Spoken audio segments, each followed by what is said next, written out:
Welcome to Lavanya's life style. ఈరోజు వీడియోలో మహాశివరాత్రి రోజు మహాశివుడిని ఎలా పూజించాలి, మహాశివరాత్రి రోజు ఉపవాసం జాగరణ ఎలా చేయాలి, అలాగే శివరాత్రి పూజా విధానం గురించి మనం ఈరోజు ఈ వీడియోలో తెలుసుకోబోతున్నామండి.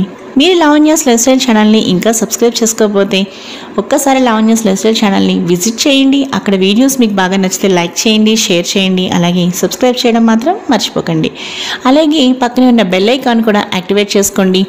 నేను ఎప్పుడైనా న్యూ వీడియో అప్లోడ్ చేసినట్లయితే ఆ వీడియో నోటిఫికేషన్ అనేది మీకు వచ్చేస్తుంది. మీరు వెంటనే వీడియో కూడా వాచ్ చేయొచ్చు. మహాశివరాత్రి.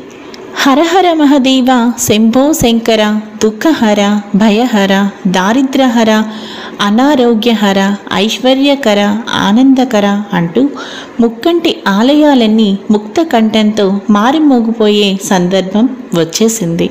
శివోహం అంటూ భక్త జనకోటి శివనామ స్మరణలో ఎంతో భక్తి శ్రద్ధలతో పూజలు చేసే సమయం ఆసన్నమైంది. మహాశివరాత్రి పర్వదినానికి వేళ కూడా అయింది. ప్రతి సంవత్సరం మాఘ బహుళ చతుర్దశి రోజు వచ్చే మహాశివరాత్రి శివునికి ఎంతో ఇష్టమైనది. సృష్టి స్థితి లయల్లో లయకారకుడు శివుడు. అలాగని ఆయన శక్తికి పరిమితి లేదు. శివుడి ఆజ్ఞ లేనిదే చిన్న చీమైనా కుట్టదన్న సామెత మనందరికీ తెలిసినదే.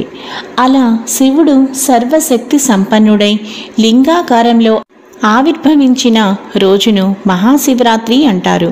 ఇదే రోజు ఈ రోజునే శివుడు పార్వతీదేవి వివాహం జరిగిందని కూడా అంటారు. ఈ రోజున చాలామంది ఉపవాసం జాగరణ చేస్తారు. ఇలా చేయడం ఆనవాయితీగా వస్తుంది. రోజంతా ఏమీ తినకుండా రాత్రి కూడా నిద్రపోకుండా భక్తులు శివుడిని కొలుస్తారు. అయితే ఈ రోజున శివుడిని ఎలా కొలవాలి, ఎలా పూజ చేయాలి తదితర నియమాలు కూడా ఇప్పుడు తెలుసుకుందాం. ప్రతి ఒక్కరిని కాపాడే ఆ పరమాత్మని ఎంతో భక్తితో పూజించాలి. ముఖ్యంగా శివరాత్రి పూజా విధానానికి చాలా ప్రత్యేకత ఉంటుంది. శివరాత్రి పూజ నవరాత్రి పూజలానే చాలా దీక్షగా చేయాలి. ఈ రెండింటికి ఓ సంబంధం ఉంది. అదేమిటంటే రాత్రి సమయంలో పుట్టినందుకు రాత్రి సమయంలో తనకి పూజ జరిగేందుకు ఇవ్వమని సాక్షాత్తు శివుడే అడగ్గా అమ్మవారు అందుకు ప్రతిఫలంగా నవరాత్రుల పూజలు కోరుకున్నట్లుగా చెబుతారు. శివుడు అభిషేక ప్రియుడు. ఉపవాసం జాగరణలో ఎంతో ఇష్టపడతాడు. నిత్యం మంచు కొండల్లోనే ఉండే ఆ దేవదేవుడు అభిషేకాన్ని ఇష్టపడతారు. అందుకే నిత్యం ఆయన్ను నీటితో అభిషేకిస్తే మంచిదని చెబుతారు. ముక్కంటి కంఠంలో కాలకూట విషం ఉంది కాబట్టి దాని కారణంగా ఆయన శరీరం వేడిగా ఉంటుందని చల్లని నీటితో అభిషేకం చేయటం వలన ఆయన శరీరం చల్లగా మారుతుందని చెబుతూ ఉంటారు. మహాశివరాత్రి రోజున ఆయనకు అభిషేకం చేసి చక్కగా సాత్విక ఆహారం తీసుకోవడం, ఒక్కపూట భోజనం చేయడం, శారీరక మానసికంగా శుద్ధిగా ఉండాలి. కోపతాపాలు, ఇతరులను నిందించడం వంటివి చేయకూడదు. శివరాత్రి రోజున స్నానం ఎంత ముఖ్యమో ఉపవాసం కూడా అంతే శ్రేష్టమైనది. శివరాత్రి ఉదయం యథాతథంగా నిత్యకృత్యాలు చేయాలి. రోజు చేసే పూజను అనగా నిత్య పూజను చేస్తూనే సంధ్యావందనాలు చేయాలి. శివార్చన చేయాలి. పూజా గదిలో తడిబట్టలు వదిలి పొడిబట్టలు వేసుకుని శివుడిని పెట్టే స్థలంలో అష్టదళాన్ని పెట్టి దాని ఎదురుగా నందిని పెట్టాలి. శివ పరివారాన్ని ఆవాహన చేసి పూజ చేయాలి. ఈరోజు శివలింగానికి రుద్రాభిషేకం చేయించడం మంచిది. త్రిదళం త్రిగుణాకారం త్రినేత్రం చ త్రియాయుధం త్రిజన్మ పాపసంహారం ఏకబిల్వం శివార్పణం అంటూ బిల్వార్చన చేయాలి. ఉదయం పూజ చేసి మధ్యాహ్నం సాయంత్రం మరోసారి పూజ చేసి అర్ధరాత్రి వరకైనా అభిషేకం చేయాలి. శివరాత్రి మహత్యమంతా రాత్రి వేళల్లోనే ఉంటుంది. అందుకే భక్తజనులందరూ ఈ రాత్రి అనగా శివరాత్రి రోజు రాత్రి భజనలు, పురాణ కాలక్షేపం లేదంటే శివనామస్మరణతో గడుపుతూ ఉంటారు. కొందరు వీలున్నవారు అర్ధరాత్రి లింగోద్భవ కాలంలో అభిషేకాలు అర్చనలు చేయించి శివ కృపా కటాక్షాలను పొందుతారు. రోజంతా శివ పంచాక్షరి మంత్రం అనగా ఓం నమః శివాయ అంటూ ధ్యానం చేయటం వలన మనసుకు ఎంతో ప్రశాంతత చేకూరుతుంది. ప్రతి జాముకి పూజ అభిషేకం చేసి మరుసటి రోజు సూర్యోదయం అయ్యాక నిత్య కృత్యాలు తీర్చుకుని సంధ్యావందనం చేసి పుష్పాలు అన్నింటితో పూజించి భోజనం శివుడికి నివేదన చేసి నైవేద్యం పెట్టాలి. ఉపవాసాల్లో విధి విధానాలు. రోజంతా అనగా శివరాత్రి రోజంతా ఉపవాసం ఉండి ఆ మరుసటి రోజు ఉదయం భోజనం చేయడం ఒక పద్ధతి. కొందరు శివరాత్రి నాడు పగలంతా ఏమీ తినకుండా ఉండి రాత్రి నక్షత్ర దర్శనం చేసుకుంటారు. ఆ తరువాత భోజనం చేయడం ఒక ఆచారం. దీన్నే నక్తం అంటారు. మరికొందరు పగటిపూట ఏదైనా ఒక అల్పాహారం తిని రాత్రి ఉపవాసం ఉంటారు. దీన్నే ఏకభుక్తం అంటారు. మహాశివరాత్రి మహత్యం. దేవతలు రాక్షసులు కలిసి పాల సముద్రాన్ని చిలికే సమయంలో అందులో నుండి తొలుత కామధేనువు వచ్చింది.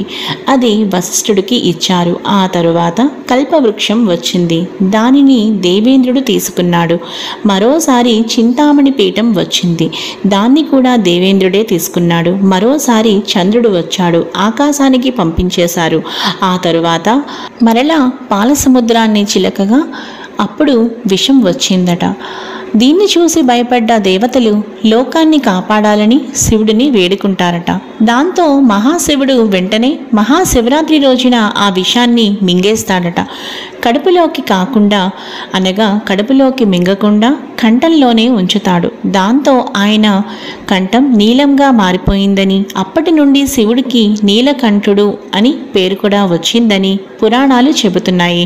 విషాన్ని మింగి లోకాన్ని కాపాడినందున ఆ రోజు శివుడిని ఆరాధించి అభిషేకించి విషం వల్ల ఆయనకు కలిగే మంట నుంచి స్వాంతన చేకూర్చి పరమేశ్వరుడు ఆశీస్సులు పొందవచ్చని వివరిస్తున్నాయి. అంతేకాదు శివుడు ఆరుద్ర నక్షత్రంలో లింగాకారంలో ఆవిర్భవించిన కాలంగా చెబుతారు. శివుడు లింగాకారంలో ఎందుకు ఆవిర్భవించాడు అంటే అందుకు బ్రహ్మ విష్ణువుల మధ్య వచ్చిన తగవు కారణం అని చెబుతోంది శివపురాణం. బ్రహ్మ విష్ణువుల మధ్య వచ్చిన ఆధిపత్య సమస్యను తీర్చడంలో భాగంగా శివుడు అగ్నిస్తంభంగా ఆవిర్భవిస్తాడట. దాని ఆది అంతములు ఎవరు కనుగొంటారో వారే గొప్పవారని అంటాడట. అగ్ని స్తంభం మొదలు చూడ్డానికి బ్రహ్మ, అంతం చూడ్డానికి విష్ణువు బయలుదేరుతారు. అంతం కనుగొనలేకపోయిన విష్ణువు వెనుతిరగగా దారి మధ్యలో కనిపించిన కామధేనువు మొగలి పువ్వును చూసి బ్రహ్మ తాను మొదలు కనుక్కున్నానని అంటాడట. కానీ అది నిజం కాదు.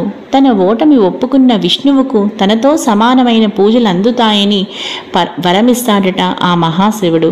అలాగే బ్రహ్మ అబద్ధం చెప్పడానికి ఉపయోగపడిన మొగలి పువ్వు పూజార్హం కానిదని, కామధేనువు ముఖంతో అబద్ధం చెప్పి తోకతో నిజం చెప్పినందువల్ల గోవు వెనుక భాగం పూజనీయం అవుతుందని వరమిస్తాడు ఆ పరమేశ్వరుడు. అంతేకాదు అబద్ధం చెప్పిన బ్రహ్మ ముఖాన్ని కత్తిరిస్తాడు. ఇలా శివలింగం ఆవిర్భవించడం వెనుక ఇంత కథ ఉంది. అందుకే మహాశివరాత్రికి ఎంతో విలువనిస్తారు మన హిందువులు. ఓం త్రయంబకం యజామహే సుగంధిం పుష్టివర్ధనం ఉర్వారుకమివ బంధనాత్ మృత్యో వృక్షీయ మామృతాన్ అంటూ మహామృత్యుంజయ మంత్రాన్ని జపిస్తే సకల రోగ బాధలు తగ్గి పూర్ణాయుష్యు లభిస్తుందని చెబుతారు. ఇలా మహాశివరాత్రి రోజున శివుడికి సంబంధించిన స్నాన ఉపవాస అభిషేక అర్చనలు చేస్తే సకల శుభాలు కలుగుతాయని చెబుతోంది శివపురాణం. ఓం శాంతి శాంతి శాంతి. చూసారు కదా ఫ్రెండ్స్, ఈరోజు మహాశివరాత్రి పూజా విధానం. ఈరోజు ఈ వీడియో మీ అందరికీ బాగా నచ్చింది అనుకుంటున్నాను. ఈ వీడియో మీ అందరికీ బాగా నచ్చితే ఈ వీడియోని తప్పకుండా లైక్ చేయండి, షేర్ చేయండి. అలాగే లావణ్యాస్ లైఫ్ స్టైల్ ఛానల్ని సబ్స్క్రైబ్ చేయడం మాత్రం మీరు మర్చిపోకండి. ఇలా ఎన్నో డివోషనల్ వీడియోస్ తప్పకుండా లావణ్యాస్ లైఫ్ స్టైల్ ఛానల్లో వస్తూనే ఉంటాయి. మీరు తప్పకుండా వాచ్ చేయండి. అలాగే ఇప్పటిదాకా ఎన్నో వీడియోస్ అప్లోడ్ చేశానండి. ఎన్నో పూజా విధానాలు కూడా మీరు చూడొచ్చు. సో మీరు ఒక్కసారి లావణ్యాస్ లైఫ్ స్టైల్ ఛానల్ని మాత్రం విజిట్ చేసి ఉంటే మీకు తప్పకుండా అర్థమవుతుందండి. ఇంకా ఈ వీడియోని అయితే నేను ముగించేస్తున్నాను. మీ అందరికీ కూడా ఈ వీడియో బాగా నచ్చింది అనుకుంటూ ఈ వీడియోని ఎండ్ చేస్తున్నాను. మరో మంచి వీడియోతో కలుస్తాను.